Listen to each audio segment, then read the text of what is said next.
За одоо бодвол таны гайхамшигтай сайхан ажилласан гэж бодож байгаа гişүүд нь дахиад үргэлжлүүлээд ажилласаа гэж одоо бодож байгаа хүмүүс нь саналаа өгөөд явах байх л та.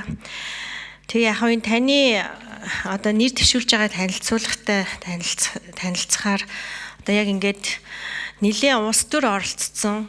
Тэгээ нийгэмд нэлийн одоо шуугаан тарьцсан, сэтгүүлчид олон нийтийн дэмжлэг орцсон ийм хэрэгүүдийг л одоо шийдвэрлсэн. Араас нь явж штэ.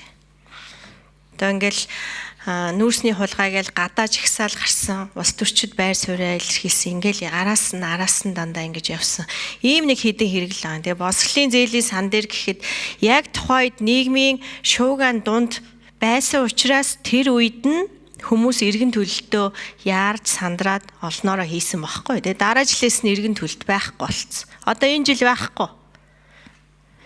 Тэгэхээр эн чинь ингээд нэг юм улс төрийн нийгмийн анхаарал татсан хідэн хэргийн асуудал яриад байгаа болохоос цаана өшөө зөндөө олон хэрэгүүд одоо яаж шийдэж байгаа би хэлж мэдэхгүй байна.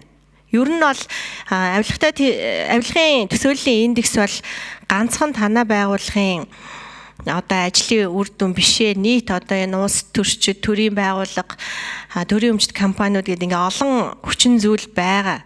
Гэхдээ танах яг энтэй тэнцэх гол чиг үүргийн бүр ингээ хуулиар дартлагдсан ийм байгуулган шүү дээ.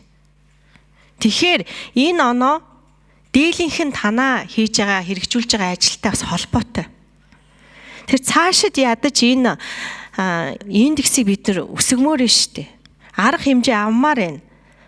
Санаачлагтай танаа байгуулгын зүгээс ч гэсэн ажилламаар байна. Хууль зүйн байнгын хороотойгоо ч юм уу. Тэгээд энэ байгууллагыг удирдах манлайлж авч явж байгаа хүн өөрөө хамгийн гол нь ашиг сонирхлоос ангид бүр тэрний үлгэр жишээ байх ёстой.